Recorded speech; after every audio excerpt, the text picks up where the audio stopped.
My spouse and I are employed at the same marketing firm. Lucy holds the title of customer ambassador, though the specifics of her role remain elusive. I'm Mark, leading the IT team. Things were going smoothly. We were both employed and happy, had just finished renovating our rundown house. We have two lovely children, Emma, 13, and Daniel, 11. We live near our families and have close friendships. Both over 30, we complement each other well, though she surpasses me in looks, standing at 1.75 meters with long, blonde hair and captivating blue eyes. Lucy claims her family resides in Sweden, and she embodies a slim Scandinavian appearance, energetic and vibrant. She never seems to stand still.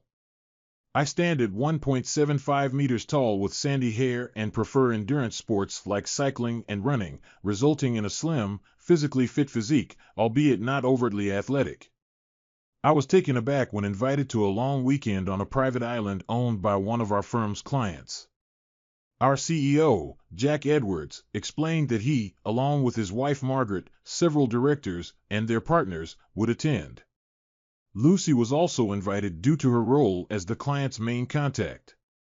It seemed I was there for number crunching, but hey, don't question a good opportunity.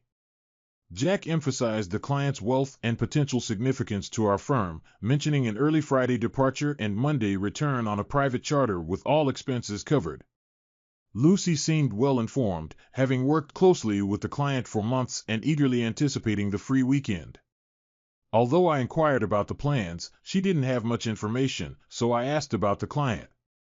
Lucy explained that his name was William Fellows, in his mid-40s, exuding confidence and inheriting a family fortune. She seemed somewhat fascinated, describing him as assertive and reserved. Great, I thought to myself, he sounds like an arrogant idiot, but I decided to keep that observation to myself. Until the weekend 2 weeks later, on a Friday morning, we found ourselves aboard a private charter plane. I must admit I was impressed. If the island belonged to him, it must be quite luxurious. I wasn't sure what to expect, but it appeared vast, perhaps 5 miles long and a couple of miles wide. As we approached for landing, it resembled a 5-star resort with main buildings positioned behind a crescent-shaped, white sandy beach. Lucy was thrilled, and the others shared her excitement. After settling into our rooms, we joined our host for lunch on the veranda overlooking the bay. Though I was initially wary, William seemed affable, and Lucy even downplayed his appearance, comparing him to George Clooney. He thanked us for coming and encouraged us to relax. We conversed with other couples from our firm and met a striking brunette named Charlotte, whom I assumed was William's companion for the weekend. Apart from the waitstaff, there was a man who appeared to be a security guard lingering in the background. I wondered what threats William faced, requiring protection even on a secluded island. William greeted Lucy warmly, and they seemed at ease in each other's company. She, along with the others, appeared to heed his words, likely due to his generosity as a host and his importance as our firm's most valuable client. We had an excellent afternoon snorkeling, kayaking, and simply lounging around in the bay. Refreshments and food were readily available. Later, we all gathered for dinner with the group, enjoying a laid-back and amiable atmosphere. As we engaged in conversations in small groups, Charlotte approached us, introducing herself warmly and sharing anecdotes about her upbringing in England. Despite giving the impression of coming from a well-off family, she seemed genuinely pleasant. I pondered whether she was a model or perhaps didn't have a need to work. To my surprise, she displayed flirtatious behavior toward me, even in Lucy's presence. I skillfully evaded her advances, attributing it to her overly friendly nature. With no childcare responsibilities in the serene setting, it was an ideal setup for a romantic evening. Lucy was especially affectionate, and our lovemaking was passionate. She professed her love for me repeatedly, making it one of the most memorable nights in a while. Perhaps there was merit to the notion of a love island after all. I hoped for a repeat the following morning, but Lucy promptly got ready for breakfast, prompting me to finally get out of bed and join her. As she conversed with Jack and William, I wondered if work matters were on their minds, given their slightly tense demeanor. Maybe William was exploiting the weekend to discuss work-related issues approaching them. The conversation appeared to falter briefly, and after a quick snack, we and the others continued to enjoy another delightful day by the pool. On Saturday, we ventured out for dinner, and I couldn't help but notice Lucy's enhanced attire. She looked stunning in a red satin evening dress and high heels. Following dinner, William requested a few minutes of our time. We agreed and followed him into the office, accompanied by a security guard. William took a seat in a plush leather chair while I settled onto the sofa opposite Lucy, observing her slight distance from me. After a prolonged pause, William mentioned that he had a proposition for Mark, stating it was of a personal nature. Mark responded affirmatively, maintaining composure despite feeling completely astonished. William elaborated, expressing his enjoyment of working with Lucy and the bond they had developed over the past few months.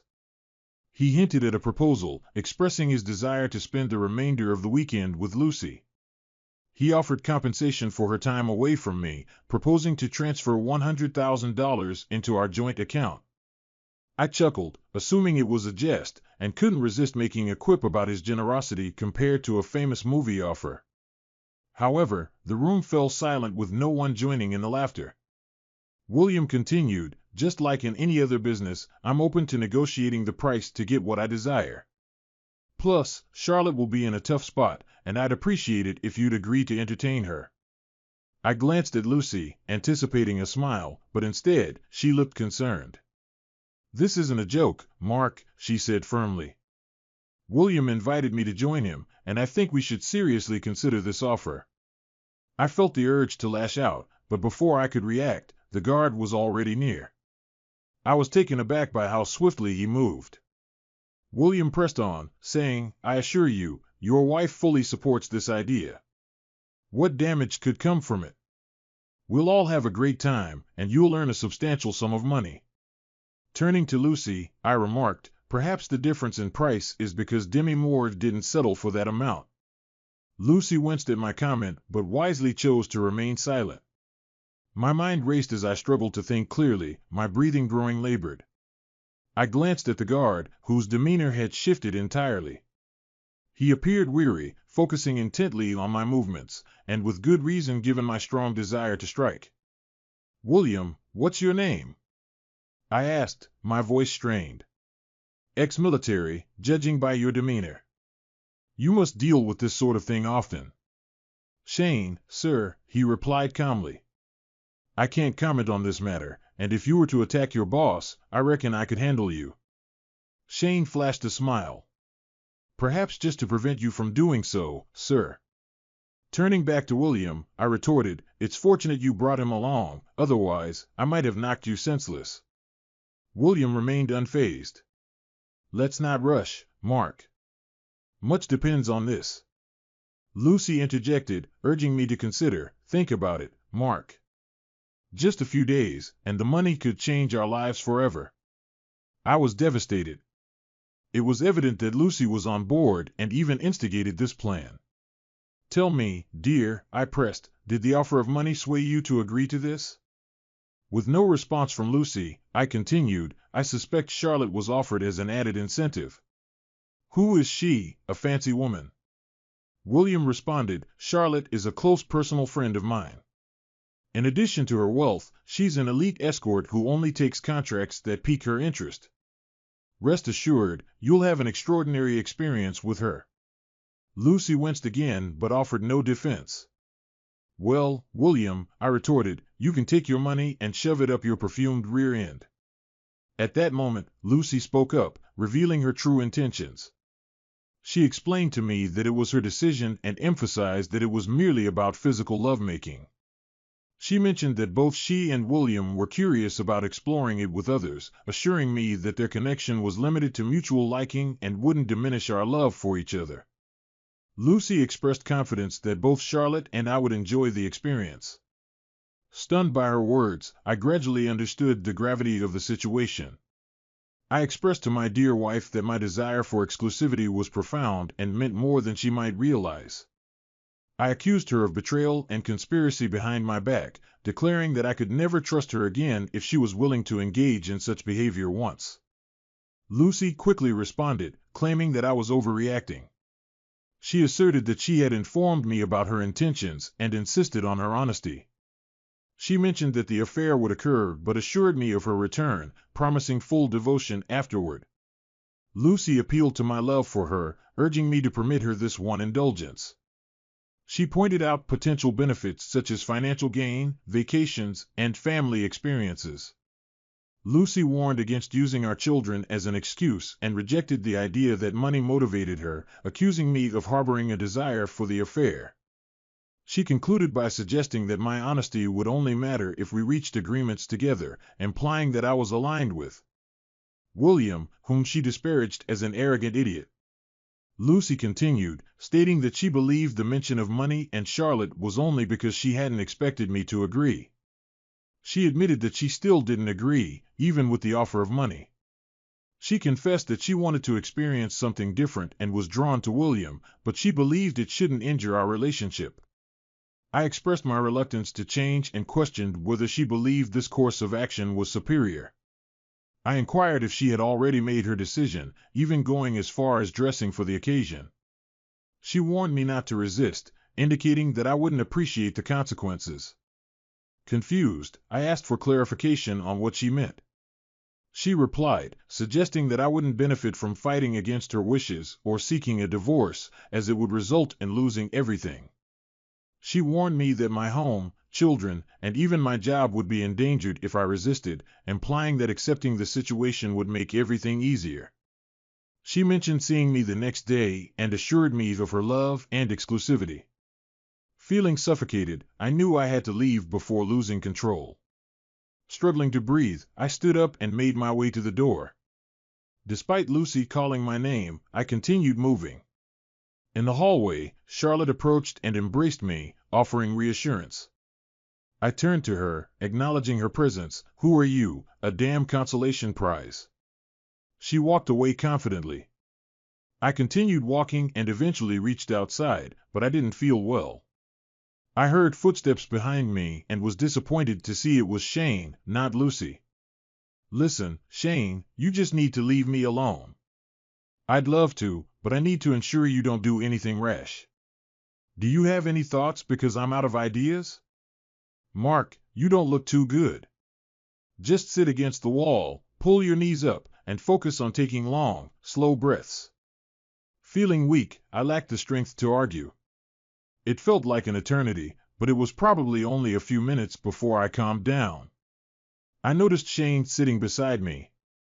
"Thanks, I might have had an anxiety or panic attack. You look pretty pale, but now you seem better. So, Shane, any ideas on how to get out of this mess?" Shane replied honestly, "You can't leave the island today. There are no boats, and the plane and pilot left for another charter. You could try radioing for help, but a cheating wife isn't exactly an emergency. I'm relieved you see her as unfaithful.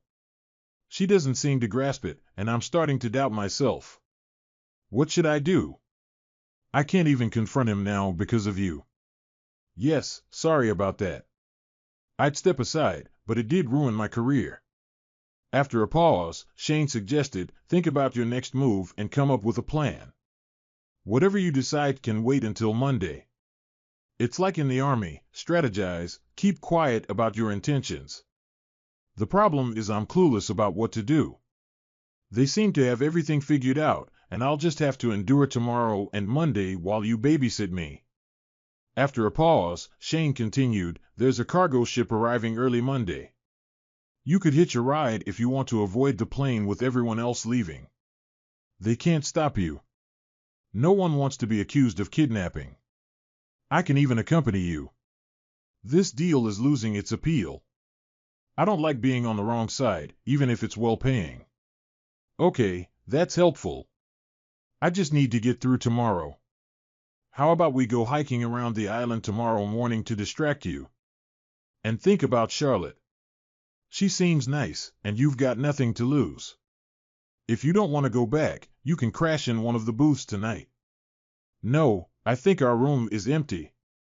I'll head back there. Maybe she'll change her mind." Of course, she didn't.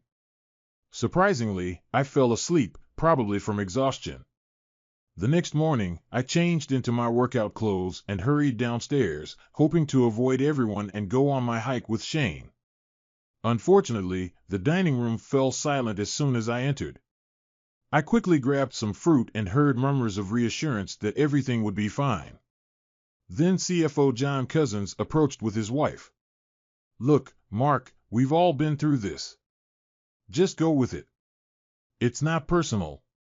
He dallies with other wives, then moves on, and he's very generous." When he uttered those words, I noticed his wife's neck flush red. In that moment, Lucy and William emerged. She appeared utterly pleased with herself, radiant, I'd say, until she caught sight of me. Her smile faded, she released the idiot's hand and approached me, intending to kiss or hug. I held her at arm's length and surveyed the room. God, I thought, what a damn idiot. Everyone knew what would happen before the weekend even started. What an absolute fool I was. I stepped out. Lucy implored, "Please stay, Mark. Let's chat with the group and have another good day together." Scanning the room again, I found all eyes fixed on me, some anticipating, others amused by the scene. "No, he paid for you and can keep you, but before I go, I need to address the group. I believe this weekend has been planned for some time, and you all have been in on it, so it's only fair that you hear me out." All members of the group exchanged shocked looks, nervously glancing at each other. "Jack and Margaret, I wouldn't have come this weekend if it weren't for you. I never imagined you'd be involved in something so vile. You know and condone what he does, like some sick voyeur fan club. I hope you enjoyed keeping me in the dark." I noticed their awkward movements. This clearly wasn't part of their plan. I thought we were friends, and their efforts to make me feel at home so they could orchestrate everything was a nice touch. "And Bill, you're wrong. This is deeply personal, so thanks for your role in wrecking my marriage. The fact that they're willing to leverage my children is frankly disgusting. I won't let anyone threaten my kids." Lucy interjected, "You're overreacting. It was just closeness, a one-time adventure." "I told you I love." I interrupted her, commenting on what I perceived as the initial phase of her defense strategy. I mentioned that I was aware she had planned my reaction, referring to her as Captain Ducker, and expressed curiosity about her intentions. I outlined Phase A as remaining in the current situation and being compelled to accept what had happened while trying to normalize everything. I mentioned the belief that I shouldn't overreact, be rude, or act childish, and acknowledged the need for personal growth, attributing any resistance to my ego despite knowing it wouldn't succeed. I described this as part of the process to soften my stance. Moving on to Phase B, I proposed that after the weekend, I would take charge. I suggested increasing physical lovemaking, perhaps trying something new, and leveraging our connection to improve our relationship. I hinted that she may have discussed seducing me and affectionately urged her not to let my feelings of loss linger for too long.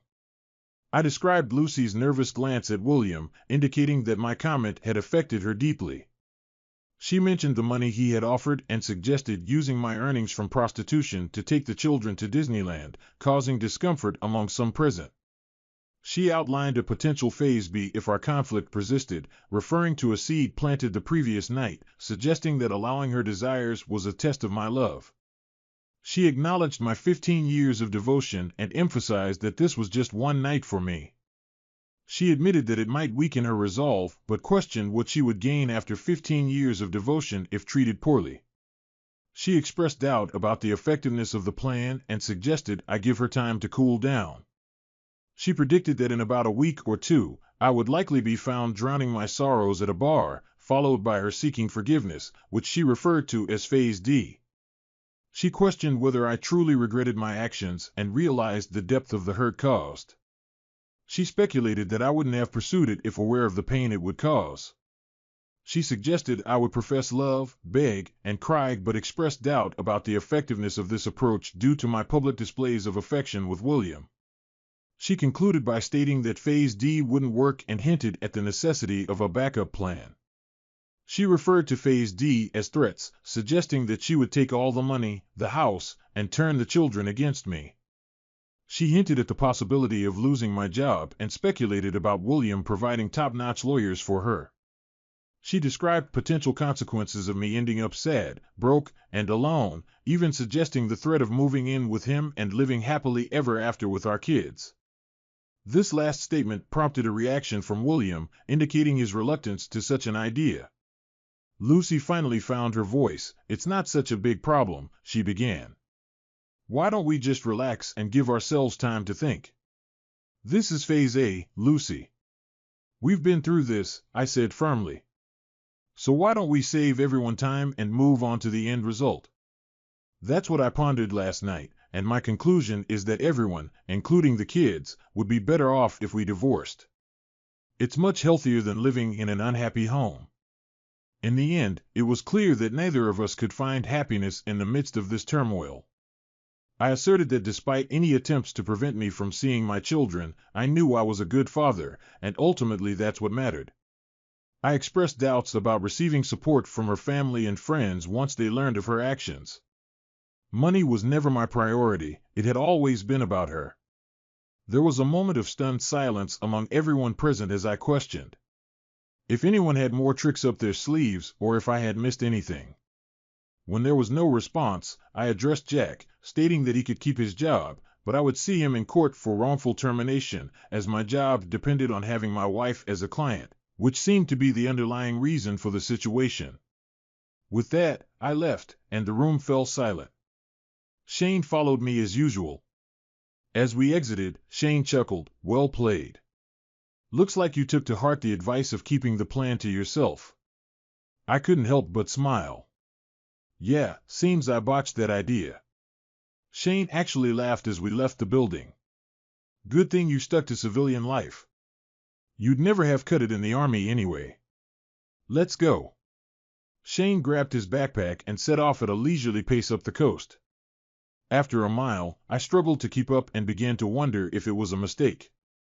I heard him shout something from ahead about how physical exertion is a great way to distract from mental anguish.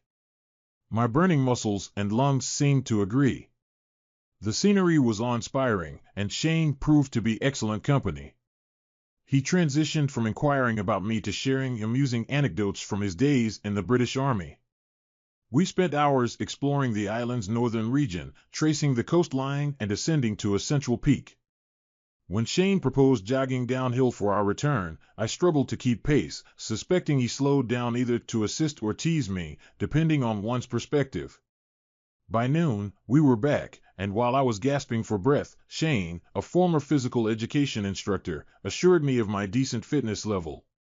Feeling drained, I made my way to my room, finding Lucy absent, which led me to wonder if she was earning extra money. After a refreshing shower, hunger drove me to the dining room in search of sustenance, only to be disappointed yet again by the presence of William and Lucy. Shane lingered in the background, looking remarkably fresh and dapper in a suit. William, in his usual confident manner, began to address me. "Mark, my dear friend, I believe we started off on the wrong foot, and I want to extend my apologies. I've never encountered issues like this in my past relationships, and I certainly didn't intend to jeopardize your marriage." "It's too late," I replied bluntly. "You've completed the deed. I wish to retract my request to spend tonight with your wife and increase the compensation." With these words, William handed me a document. I opened it and found a check for $250,000. I glanced at Lucy, who seemed to be crying, and I couldn't resist commenting, "You must have been quite skilled to earn that much, darling." Lucy's eyes sparkled with anger. "That's beside the point. We made a dreadful mistake, and we're trying to fix it. William acted like a gentleman and genuinely cared about your reaction." I chuckled at this notion. "What's your notion of an ideal gentleman? Did he express gratitude after lovemaking?" "There's no need for jesting, Mark. This was simply a misjudgment on our part. We misjudged your response. It was a once-in-a-lifetime experience for both of us. You should appreciate Lucy's sacrifice to offer you and your children a better life." I questioned whether their actions were simply a misjudgment, expressing my clear opposition to their plan, which they disregarded. I pointed out that they could have stopped at any moment but chose to continue until satisfying themselves. I tore up the check, sparing them from disgrace, but emphasized that the betrayal remained, doubting it could be repaired. This time, Lucy began crying as I addressed them, questioning their motives, whether it was about control or the thrill of pursuing another man's wife, and criticizing their behavior as pathetic. I highlighted William's age and compared his actions to that of a child taking toys just because he could, suggesting that he should be engaging in more meaningful pursuits. In response, William laughed, stating his oversight of an international corporation and his charitable donations. He criticized my management of the corporation and questioned my involvement in charity work, implying that I was too self-absorbed and preoccupied with manipulating lives to genuinely help others. He suggested that I derive pleasure from humiliating others, as evidenced by the way I planned the weekend. I informed Lucy that William's interest in her wasn't solely exclusive, as he was involved with every board member's wife, so she was just one among many. I then addressed William directly, urging him to mature and seek genuine relationships, suggesting that he use his wealth for good and change his unpleasant demeanor. This seemed to cause him to falter in his speech and appear uncertain for the first time. I then instructed Shane to remove the objectionable matter from my sight before I took action. I noticed Shane conceal a slight smile before addressing Fellows. I believe it's time for us to depart, sir, before your safety becomes a concern. After their departure, I grabbed a snack and headed to the beach, seeking to avoid the others. Just when I thought I was alone, I spotted Charlotte reclining in a hammock, engrossed in reading. If she was beautiful before, her smile now made her truly radiant. I approached her. "Apologies for last night." Before I could say more, she responded, "No need for apologies. I was certain you'd accept the offer. If I had known, I wouldn't have approached you. Your reaction is completely understandable, and your speech at breakfast was exceptional." I couldn't agree more. When you left, Lucy broke into tears, and I've never seen William appear so embarrassed. I relished every moment. "Oh, I'm sorry, I shouldn't have said that considering your circumstances." I replied, "Thank you. It's appreciated. I'm relieved things are becoming clearer. I'm tired of being told this is nonsense. You see, William is clueless about how to handle you. He's never faced rejection before and isn't accustomed to ethical dilemmas." "Has he already offered you more money?" "Yes, just before I came down. $250,000. What a fool. I advised him against it, but he's accustomed to paying his way until he gets what he desires. He'll face consequences for this, both professionally and personally." Charlotte was receptive and listened attentively as I discussed my marriage and children. Clearly intelligent and well-educated, she expressed surprise at Lucy's actions, given our seemingly content marriage, suggesting there might have been some discontent or an open arrangement between us. I pondered it. No, it's merely an unexpected betrayal. She seems entirely captivated by this man. He has a certain allure for women, it's charming, but the depth isn't substantial, if you catch my drift. We conversed further, and I felt somewhat relieved. You truly care for her. Your response to the proposals and at breakfast must be devastating. I shrugged. I regret my involvement in this. It's not your fault. I just need to endure one more night, then perhaps I can escape. She smiled again, becoming a pleasant distraction. Well, perhaps I can assist with this. Dinner surprised everyone when I joined. Lucy wasn't seated next to William anymore. Dinner proceeded normally, though I brushed off Lucy's attempts at conversation. When Lucy suggested going to bed early, I politely declined, citing other plans. She looked embarrassed, which heightened when Charlotte hugged me as I rose from the table. We left together, walking down to the cabins on the beach. Initially, the plan was just to depart together and give Lucy a taste of her own medicine, but holding Charlotte felt right, really right, and when we kissed, some of the disappointment from the past 24 hours faded away. I wrestled with maintaining my morals, my sense of right and wrong. Then I glanced at her. I suppose Lucy wanted me to be more adaptable, and as far as I'm concerned, Lucy has already broken our marriage vows. I had an exceptional night with Charlotte. It wasn't merely her physical beauty, she exuded a serene allure. Every gesture seemed calculated and flawlessly executed. She truly mastered her allure. Surprisingly, thoughts of Lucy didn't cross my mind, nor did I feel guilty. The painful image of Lucy with William erased any hint of remorse. I enjoyed myself. After a boat taxi to the airport and the usual flight home, I collected the kids and arranged their weekend as best I could. I fabricated a vague story about a disagreement between their mother and me, but suggested we have dinner together. As Lucy entered the house, hauling our heavy suitcase, the children dashed upstairs, shouting, "Hi, Mom."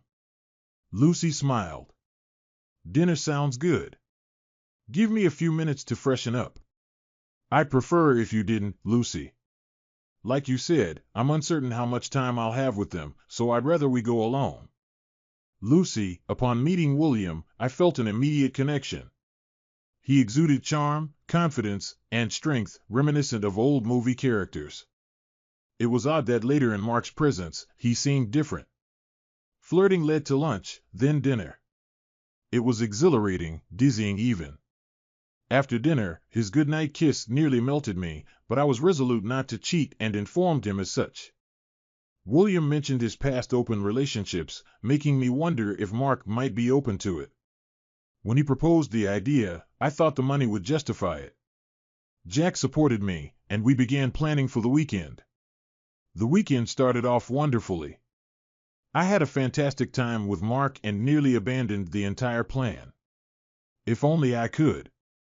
William assured me everything would be fine and advised Mark to relax. Both he and Jack anticipated Mark rejecting the idea but suggested giving him time to calm down.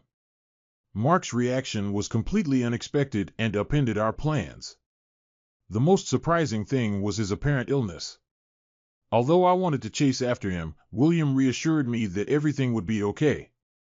He arranged to meet Charlotte, so when he didn't return, I assumed he stayed with her. I felt relieved. After waiting for months, I eagerly anticipated spending time with William. The moment he kissed me, I knew I would succeed. He led me to his bedroom, and even before I could undress, I was already filled with anticipation. William stood before me and undressed me delicately, treating me like a prized possession. I felt incredibly special.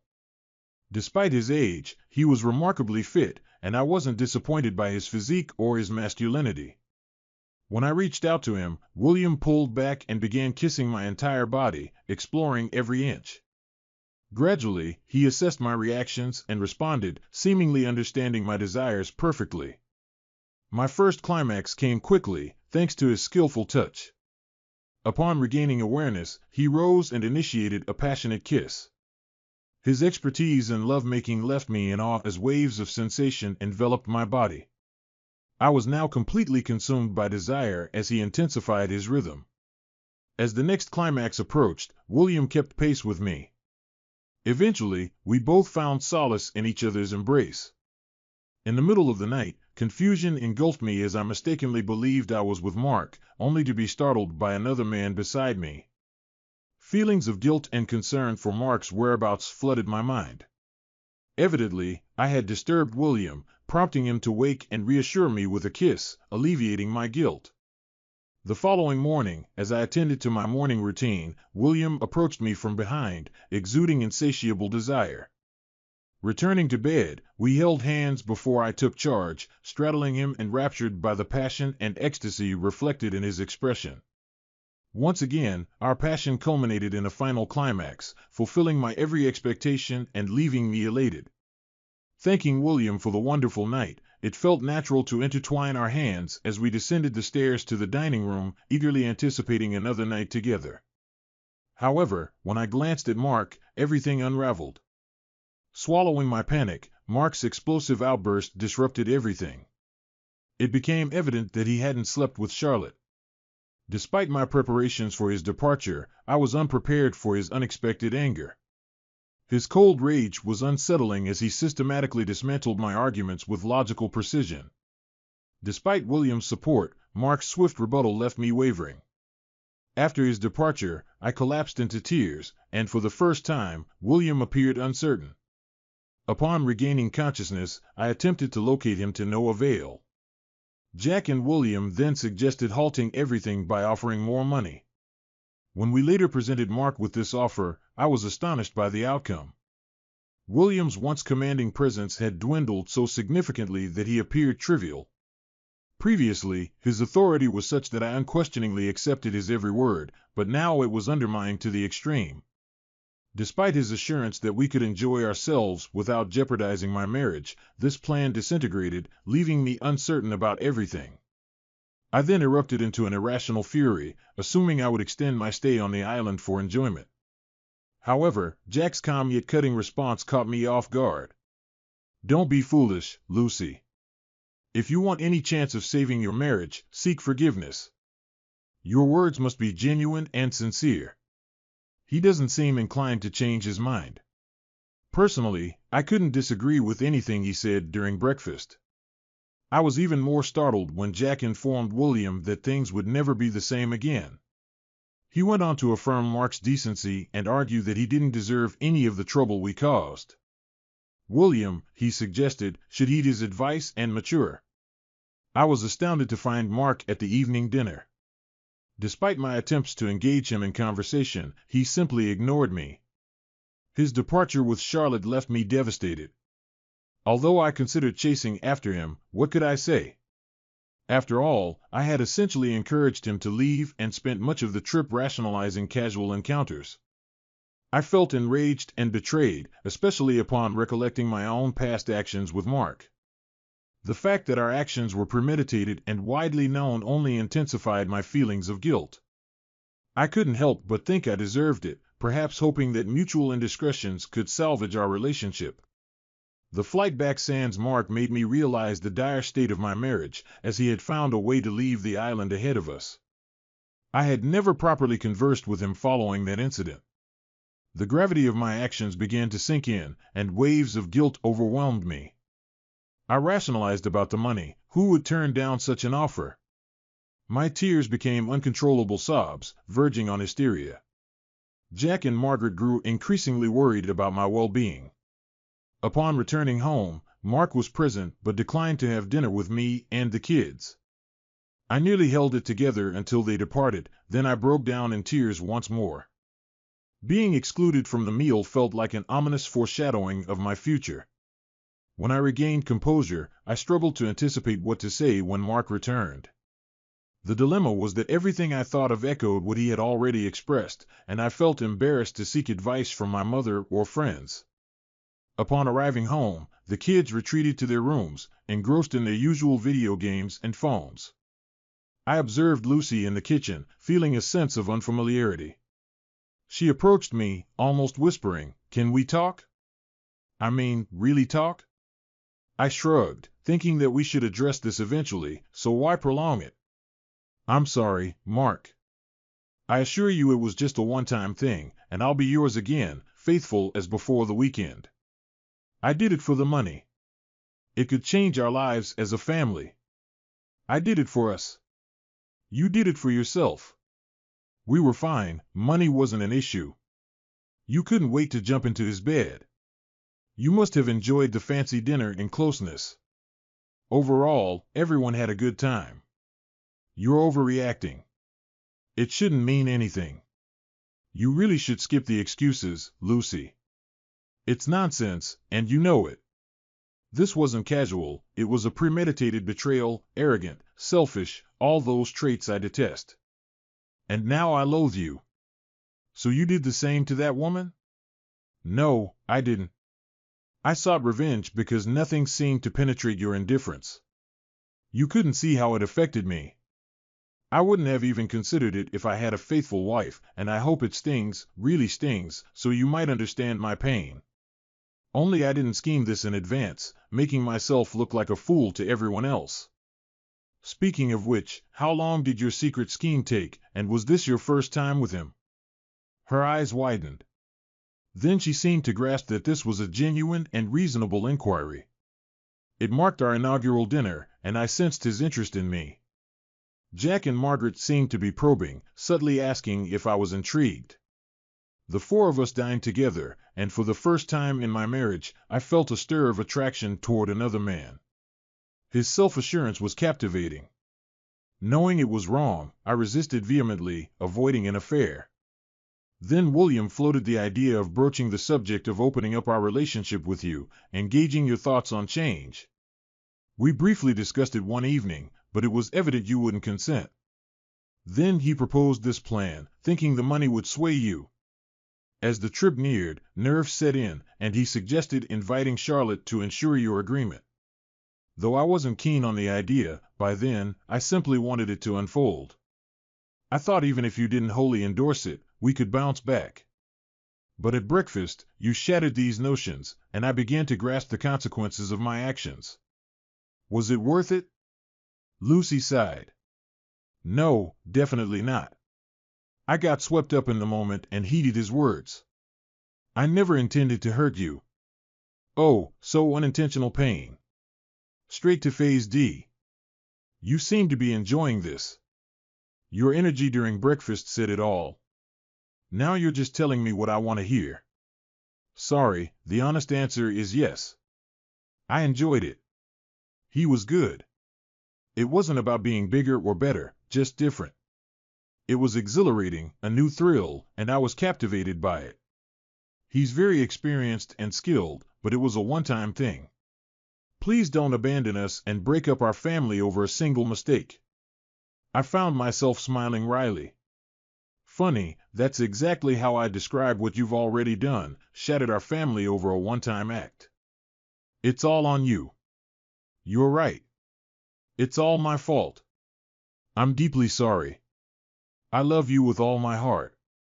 Well, not entirely. Part of it went to him, and even if you claim otherwise, your love wasn't enough to keep me faithful. How can I trust you again? I was so trusting because I never imagined you capable of this. I feel like I don't really know you. I can hardly bear to look at you, let alone pretend this never happened. Lucy recoiled in shock. You can't claim to love me. I know I never imagined losing you. I agree. You only considered yourself and your desires, neglecting me and the kids.